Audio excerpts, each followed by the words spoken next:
Hello guys, நான் உங்கள் பாஷா. இது உங்கள் பாஷா டாக்கீஸ். கிஷ்கிந்தபுரி இது ஒரு தெலுங்கு அமானுஷ்ய திரைப்படம். தமிழ் டபிள்யூயும் அவைலபிளாக இருக்குது. ஹீரோயின் 2 பேரும் பேய் இருக்கும் இடங்களுக்கு டூர் கூட்டிகிட்டு போகிற வேலையை பார்க்குறாங்க. அப்படி ஒரு முறை பல ஆண்டுகளாக கைவிடப்பட்ட ரேடியோ ஸ்டேஷன் ஒன்றிற்கு போகிறார்கள். அங்கு சில அமானுஷ்யங்கள் நடக்க எல்லோரும் அங்கிருந்து தப்பிக்கிறார்கள். தப்பித்த அனைவரும் ஒருவர் பின் ஒருவராக மரணிக்கிறார்கள். இந்த கொடூர மரணங்களை ஹீரோ எப்படி தடுக்கிறார் என்பதே படத்தின் மீதி கதை. அமானுஷ்யங்களை தெரிக்க விடும் வில்லனாக நடன இயக்குனர் சாண்டி மாஸ்டர் கலக்கியிருக்கிறார். ஃபைனல் டிசிஷன் கதையை பேயை வைத்து திரைக்கதை எழுதி இயக்கியுள்ளார் இயக்குனர். வழக்கமான ஹாரர் படங்கள் போலவே காட்சிகள் சம்பவங்கள் இருக்கிறது.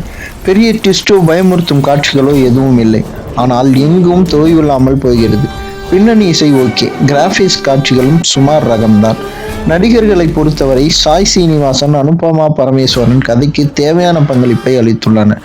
லியோ கேரக்டரையும் பேரழகன் கெட்டப்பையும் கலந்து செய்த கலவையாக வந்து மிரட்டுகிறார் நம்ம சாண்டி மாஸ்டர்.